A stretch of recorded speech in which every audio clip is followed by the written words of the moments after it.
The first time the widow rolled a rusted metal container down from the hilltop, it shrieked like a dying beast and woke the valley at dawn. Crows scattered, dogs barked, and a pair of ranchers half a mile east leaned out their window, stared at the dusty commotion below, and said, just loud enough for their wives to hear, "God help her, she's building a coffin for her cows." At the center of that scraping, grinding ruckus stood Clara Dalton, 51 years old, veil still folded in her pocket from her husband's funeral the previous spring, and jaw set like bedrock. Her boots cracked frost as she walked the ridgeline, guiding a team of mules as they dragged a chain-wrapped, dented shipping container inch by inch toward the narrow slope above her property. The hillside looked like it should have swallowed the whole thing, but Clara had spent weeks digging and grading, banking soil into an incline with wheelbarrows, not caring how many times she slipped and bloodied her knees. Down in the flats, folks whispered, "Poor thing's lost it. Thinks she's in some city port.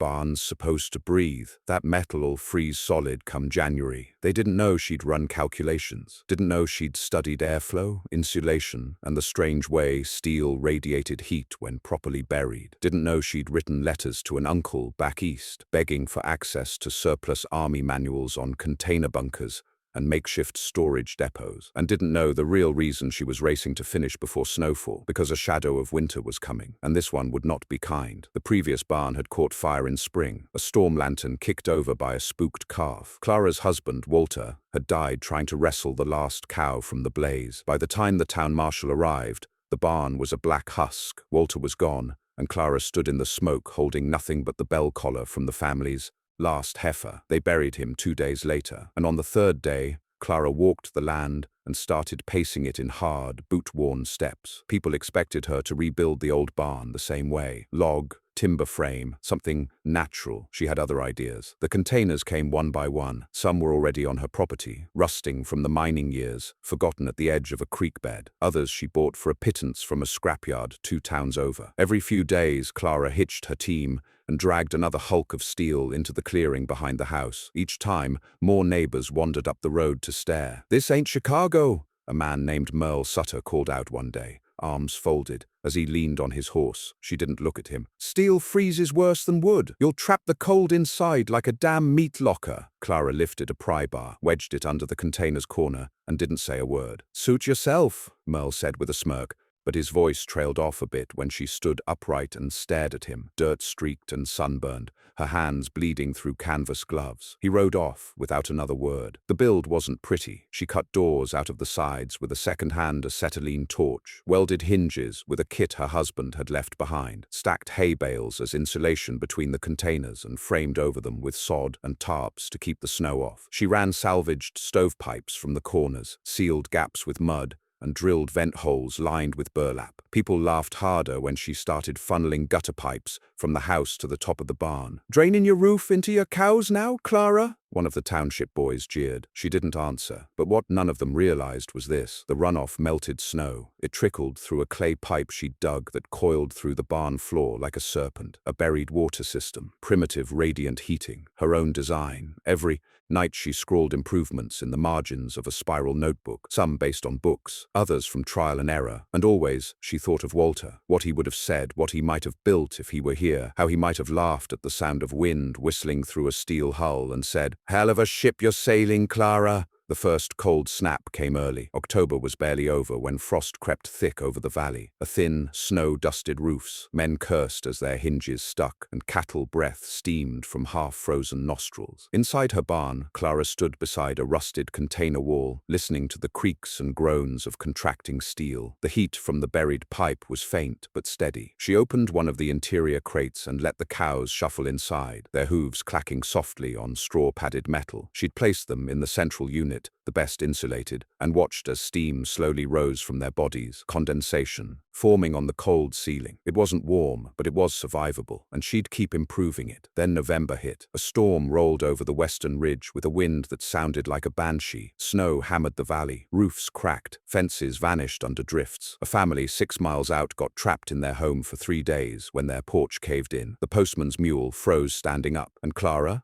fed her cows from a hatch in the side of the barn. She sealed the main doors with an extra tarp, adjusted the flue vents to trap more heat, and wrapped her own cabin in a layer of hay she'd stacked against the outside like cladding. Her kitchen dropped to 41 degrees, but never lower. Her firewood stayed dry. Her water barrels didn't freeze. She checked on her cows 3 times a day, hands chapped, steam rising from their nostrils. And by the second week of the storm, something strange began to happen. The same neighbors who'd mocked her began showing up at the edge of her fence. It started with Merle. His barn roof had collapsed under 2 feet of snow. He showed up with his hat in hand and said, "You still got that spare stall, Clara?" She nodded once. Then came the Whitman boys, both trembling with sheep huddled behind them like shadows. "Our troughs froze. Yours ain't, right?" Clara opened the side hatch. Let the warmth roll out. Let them look. A day later, the preacher's daughter came with her last goat wrapped in a quilt. Each one who mocked her came knocking now. And Clara, though she never smiled, let them in. She wasn't building a coffin. She was building a refuge. But the storm wasn't finished yet. And the real test, the one she hadn't planned for, the one no neighbor expected, came not from snow,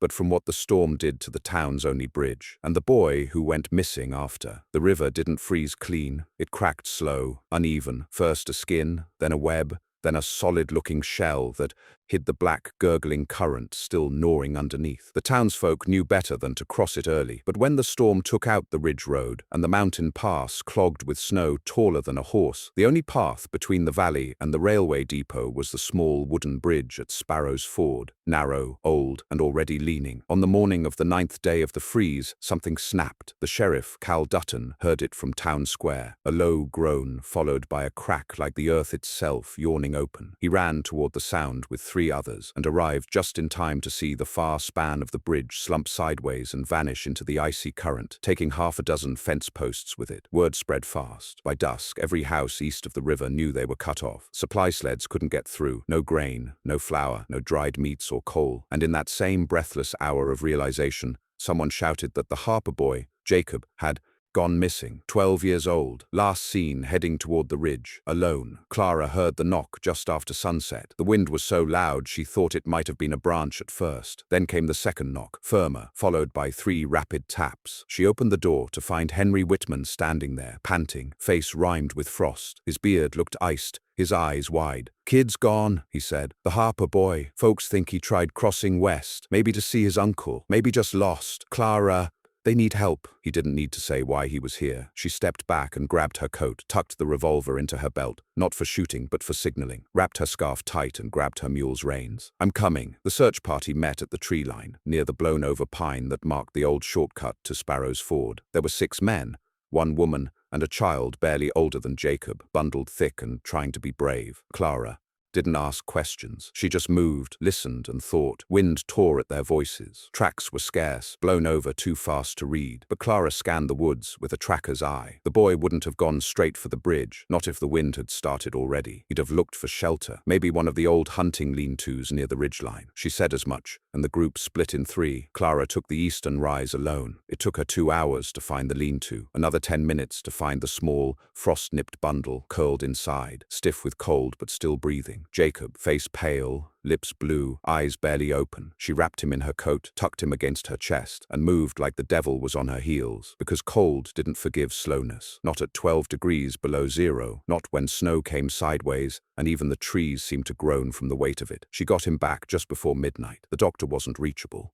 Roads too slick, town too far. So Clara didn't wait. She cleared the central stall of her barn, the same one she'd built for her strongest cow, now moved to a side unit, and laid the boy down on a bed of straw layered over warm steel. She fetched the kettle, kept water boiling, burned through half her coal stock to keep the room above freezing. She hung blankets from the rafters to trap heat and laid hot stones near his feet, swapped them every hour. Slowly, color returned. The other families gathered outside, waiting. No one asked if they could help. They just did. One chopped kindling, another ladled stew. 2 women repaired the stovepipe seal Clara had patched with wire last week. It wasn't just a barn now, it was the town's heart. By morning, Jacob sat up, shivering, but alive. The doctor, who had made it as far as the river but no further, wept when he heard the news. "They said it was a freezer," the boy whispered that afternoon, staring at the barn. "Walls. But it's warm in here." Clara didn't answer, just pressed a hand to his forehead and adjusted the blanket. Outside, the snow kept falling, barrels crusted with ice, Smoke curled from Clara's stovepipe like a banner. And then came the flood. Not water, not yet, but need. People came in pairs, in families, carrying sacks, blankets, chickens. One old woman came dragging a piglet in a wheelbarrow. Another, from 2 hills south, offered Clara her wedding ring in exchange for stall space. "I don't want your ring," Clara said softly. "Just your hands." The woman wept, then helped build a windbreak. By week's end, Clara's barn held 7 families, nearly 24 animals, a makeshift nursery, 2 grain bins, and a barrel stove at each corner, welded from scrap and belching just enough warmth to make the air bearable. Every day, Clara updated her notebook: airflow, condensation rates, heat retention, but more and more the scribbles gave way to new sections: names, chores, births, losses, hopes. This wasn't just survival anymore. This was a community. Inside a barn of steel, but hardship wasn't done with them. One night the wind changed, howled so hard it ripped one of the tarp seams open, pulling the side flap of a container half loose. The temperature plummeted, hay froze, cattle stirred, then panicked. Clara ran through the chaos barefoot, dragging a tarp, hammering it back down with frost-bitten fingers. She screamed orders, shoved glowing coals into the cow stalls, bled from her knuckles, sealing gaps with rags and glue. By dawn, her hands had cracked, her lips bled, but the barn still stood, and not a soul inside had frozen. That morning, Merle found her sitting against the barn wall, eyes closed, breath fogging the air in slow puffs. He said her name once, twice, then knelt and said quietly, "We were wrong." She looked at him. "No one should have built this barn," he continued, voice trembling. "But you did, and now none of us would be here without it. Without you." She didn't answer, but she took the hammer he offered, and they patched the roof together. Then came the final blow. Not snow, not cold, but fire. 2 towns east, a lightning strike hit a homestead roof. The blaze took 3 cabins. Sparks traveled fast, even in snow. Ember carried by dry wind over powdery drifts. A stray gust reached the northern ridge, where Clara's oldest outbuilding stood, half buried under hay. Someone screamed. "Flames!" Clara ran. The fire hadn't reached the barn, but it would. She grabbed her spade, kicked open a trench she'd started digging months earlier but never finished. A fire break. She screamed for buckets, for snow, for water, for anything. People came running. They shoveled, poured, shouted. The edge of flame hissed and died. The barn smoked but did not catch, because of the dirt wall, because of Clara. That night, they stood in silence around the central stall. Jacob handed her a drawing, shaky pencil marks on old newspaper, a picture of the barn, square and proud, with a sun drawn behind it and little stick figures all around. "You saved us," he said. Clara held the paper in both hands, didn't speak, and thought of Walter. But deep beneath the snowpack, cracks were forming. The river was changing, and the thaw would bring more than just water. It wasn't the cold that finally did it. It was the thaw. By late January, the valley had survived 7 weeks of storms, 7 weeks of smoke-blackened skies, sub-zero nights, and ice crusts that snapped under every step like bone. The barn, Clara's welded together, half-buried maze of steel, had held, not without strain, not without panic, but it had held. Her design, scorned by the town in the fall, had outlasted every timber structure in the surrounding miles. But even steel has its enemies, and as the temperature inched above freezing for the first time in nearly 2 months, the snow on the ridgelines didn't melt, it collapsed. Ice broke like slate under boots, the river swelled, and a wall of slush, water, and uprooted branches came roaring down from the southern slope like a beast uncloaked by fog. No one heard it until it was too close. By the time the first crashing echo reached Clara's land, the ice surge had already swallowed half the lower field. Clara had been in the barn when it started, checking the vent seals again, rearranging the straw near the goats to keep them dry. She heard a strange low groan, like a cave caving in beneath her, then a distant crashing that didn't sound like wind or thunder, or anything she'd heard all winter. Her eyes snapped up. The others must have heard it too, because within moments, the barn filled with startled voices, people glancing to one another, parents clutching children, old men craning their necks toward the shaking walls. Then the lookout, Benny Lyle, the one-armed woodcutter who'd been perched on the hilltop for warmth, shouted down, "Flood!" The container barn wasn't in the floodplain. That had been part of Clara's original planning. She'd picked her site carefully, a small plateau up from the creek, earth packed hard and lined with a drainage ditch she'd dug in the fall. But what was coming down wasn't a flood in the normal sense. It was a river breaking loose, a frozen snake sloughing its skin and dragging boulders with it. And the lower pasture, where Merle Sutter had his tool shed, where the Whitman boys had stacked their last cord of wood, where Clara herself had once grazed grazed the family's old oxen, was already gone. Trees snapped, fences vanished. A water trough the size of a horse flew through the air like driftwood. She had minutes, maybe less. "Out!" she shouted. "Everyone outside, move!" No one argued. That was the rule now. When Clara shouted, "You moved!" they grabbed coats, mittens, blankets. Clara shouldered 2 toddlers into her arms and thrust them into waiting hands. She shoved open the secondary hatch, pointed uphill, and began waving people toward it. "Top ridge! Don't stop!" Water was already rushing through the north break. It hit the container's outer flank with a boom like cannon fire. Steel groaned, the earth buckled, but the barn held. The outer containers were half buried, sealed into compacted clay, and wrapped in tarps reinforced with stone. The flood clawed at it, but the building sat tight in the land like a tick in skin. Clara dashed back inside, against every instinct, and dragged out the Harper boy's drawing, now stuck under a cow's feed bucket. She stuffed it into her coat and turned to flee again. That's when the cow screamed. Bessie, the old milker, was stuck. Her rear leg had slipped through a soft patch where straw had covered an unfinished drainage grate. The animal kicked and flailed, panicked, tongue foaming. Clara lunged. It wasn't heroic, it was reflex. She wrapped her arms around the neck, hauled with every muscle left in her thaw-starved frame, and screamed for help. None came. The others were already gone, and still, she pulled. The water slammed the wall again. The cow lurched forward, half lifted by Clara's effort, and half by sheer terror. Her hoof came free with a sickening snap. Something broke, but she was moving, stumbling, staggering toward the hatch. Clara chased her out. Snow splashed underfoot. Mud now, not ice. Brown water boiling downhill. The field she'd sown for oats last year looked like a swamp of shattered glass. But the barn still stood, and Clara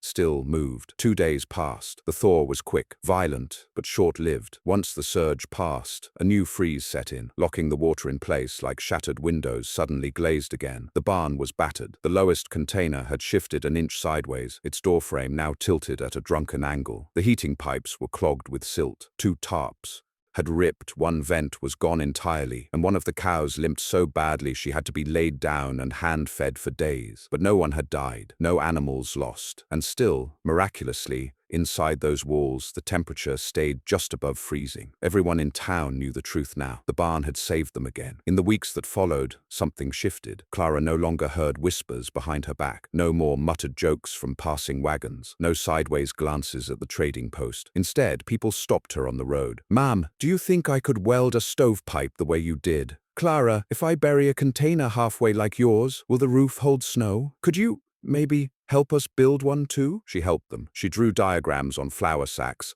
leant out her torch, oversaw a welding line in Merle's blacksmith shop. When she spoke, people took notes. When she pointed, they moved. And when a letter arrived in spring, stamped from the army, Depot 2 states east, addressed to Mrs. Clara Dalton, inventor of the cold barn design. The town passed it around with awe. Inside were photos, official diagrams, stamped commendations from a forward operating logistics division. Apparently someone had heard of Clara's bunker barn through one of her old letters and shared it during a winter logistics planning meeting. They wanted to send someone out to study it. Clara didn't answer the letter. She didn't care about military praise. She only cared about the next storm, because the mountains weren't done with them yet. That summer, Clara tore down the most damaged container and rebuilt it higher, reinforcing the welds and adding a sand wall against runoff. She trained 2 girls in town to weld. She installed a second drainage pipe, started teaching every boy over 10 how to seal a vent, read a thermometer, and test for carbon buildup. By fall, 3 other families had started their own container barns, not as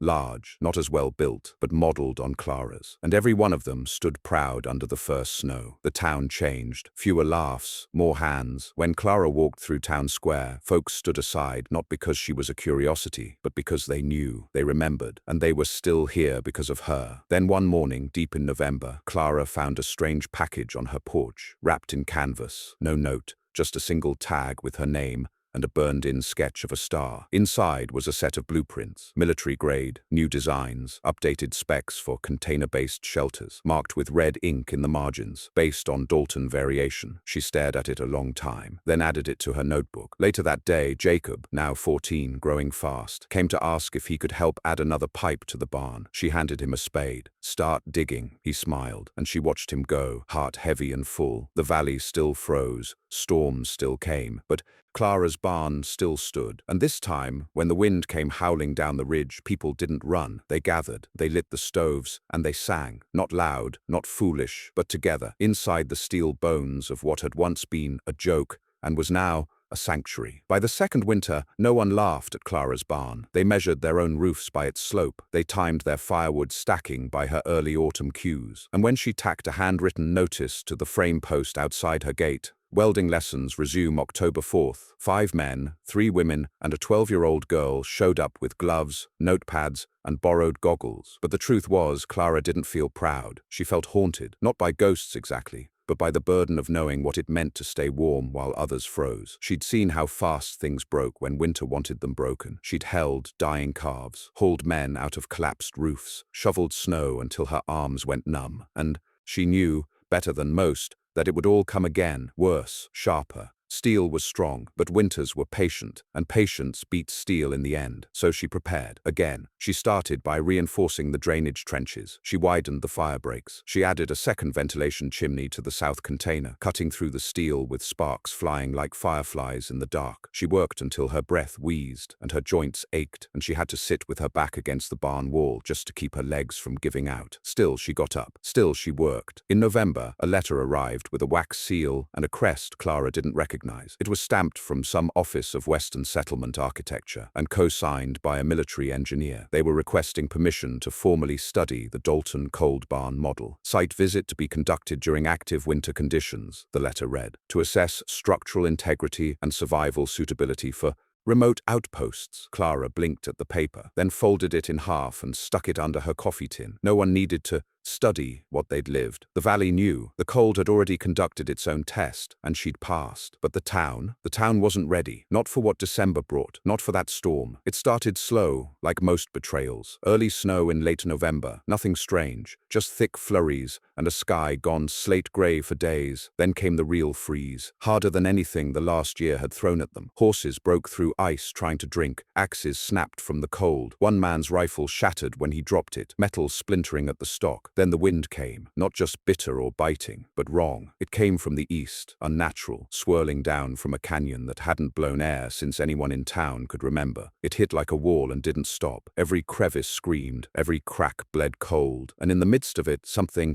worse happened. The Davison twins, 6 years old, pale and always smiling, vanished. It happened the morning after the wind shifted. Their mother had stepped outside to fetch water, gone 5 minutes. When she came back, the girls were gone. Door still closed, blankets still warm, just gone. The town panicked. Clara didn't. She stood quietly by the edge of the barn's main entrance, scanning the fields. She knew where she'd look. The snow had been blowing sideways all night. If the girls had gone out the back window, chasing some imagined sound or fantasy, the wind would have pushed them west, toward the draw, a natural trench, a snow trap. She took her lantern and went. The trench was a quarter-mile out, hidden behind brush, just enough of a depression in the land to catch what the wind discarded. Clara slid down the first embankment, her lamp swinging low. She didn't call out, didn't waste breath, just listened. The hush of snow, the creak of ice, then movement, flicker, a whimper. She turned hard to her right, dropped to her knees, and found the twins half buried under a snowbank,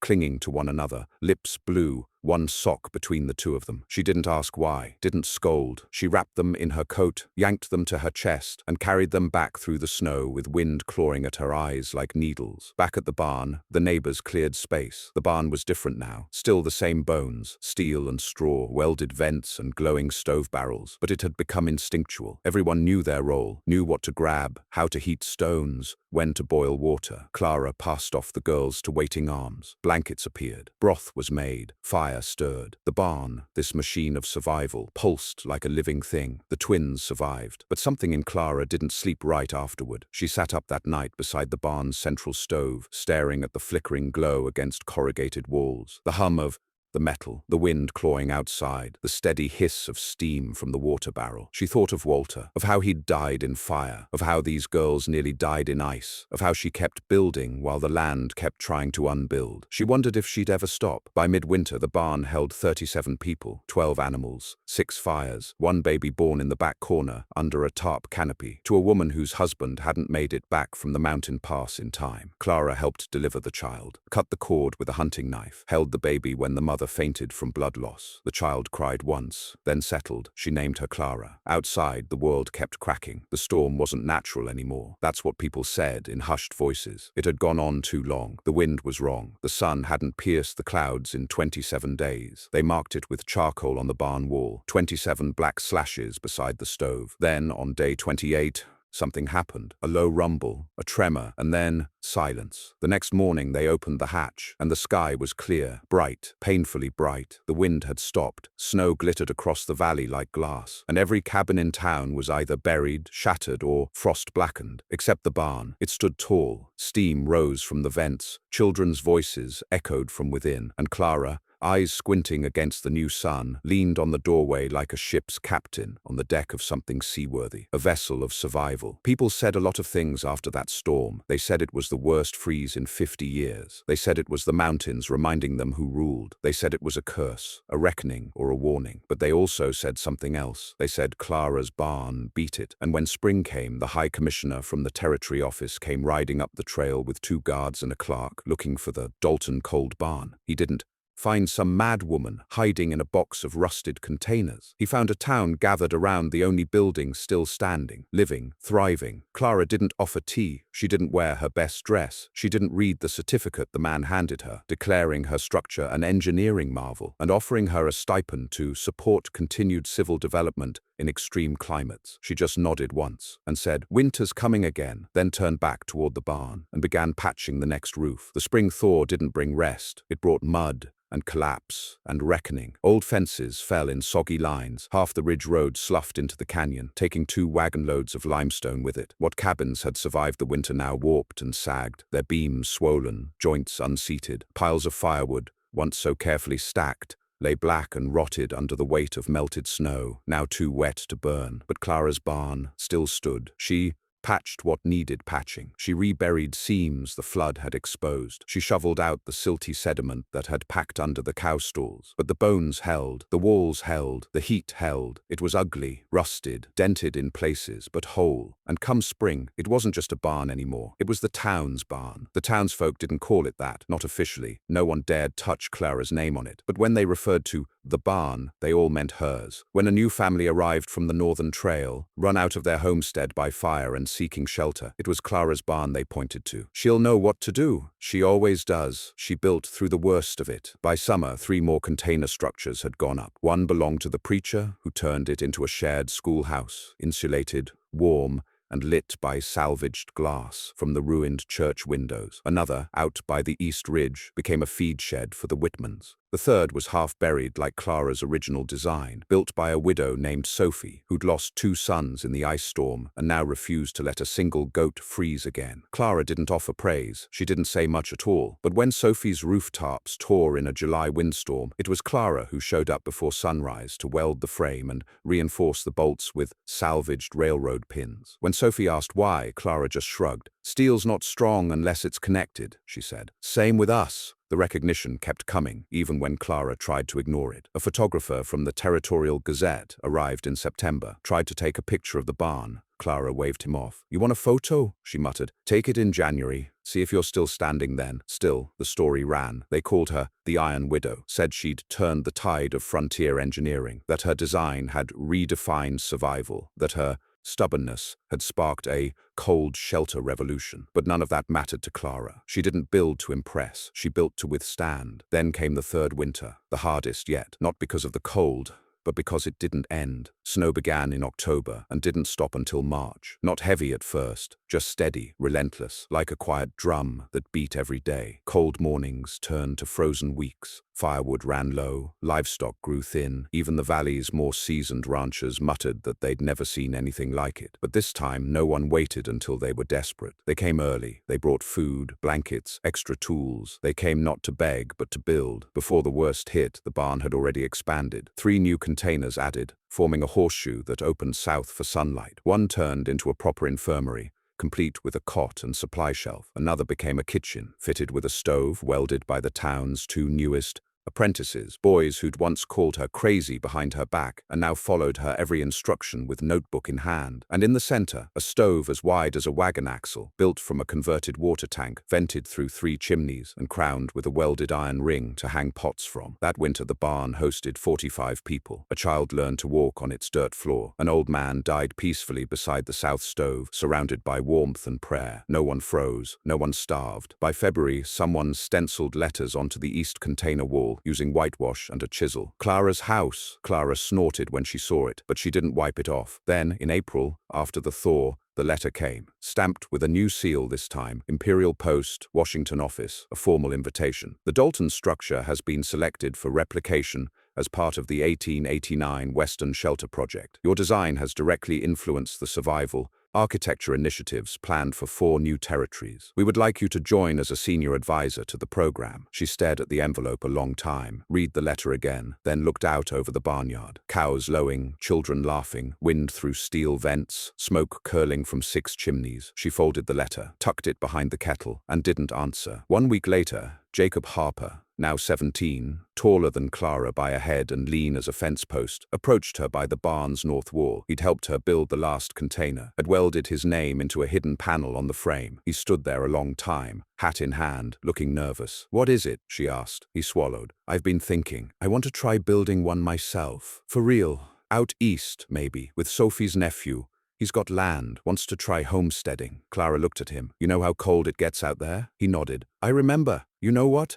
Breaks first?" He nodded again. "The seams," she grunted. "Then go," she said, "and don't build it pretty. Build it so it won't die." He smiled, eyes misting. "I learned from the best." By the 4th winter, 12 Dalton-style barns dotted the valley, each slightly different, each bearing traces of Clara's principles. Buried bases, radiant pipe trenches, multi-directional vents, her fingerprints, iron-shaped. On every bolt, children born inside those walls would grow up, never knowing what it meant to freeze in the dark. And when they asked where the design came from, they'd hear the story about the widow who'd built a barn from rust and resolve, about how the neighbors laughed, about how winter came, and how the barn never fell. Clara passed away in her sleep the following summer, sun high, field quiet, one hand resting on her lap, still calloused from a life of work. They didn't bury her in the churchyard. They laid her to rest beneath the first container she ever dragged down the hill, the one she welded by hand, where the first cow had calved and the first child had survived the freeze. They wrapped her in canvas and laid her on straw and sealed the stall shut. And above the door they carved a new name, Widow of Steel. The barn still stands, a little more rust, a little more patchwork, but still warm, still home, still humming with the breath of those who survived because one woman didn't wait for permission, because she built, because she knew, because she refused to freeze.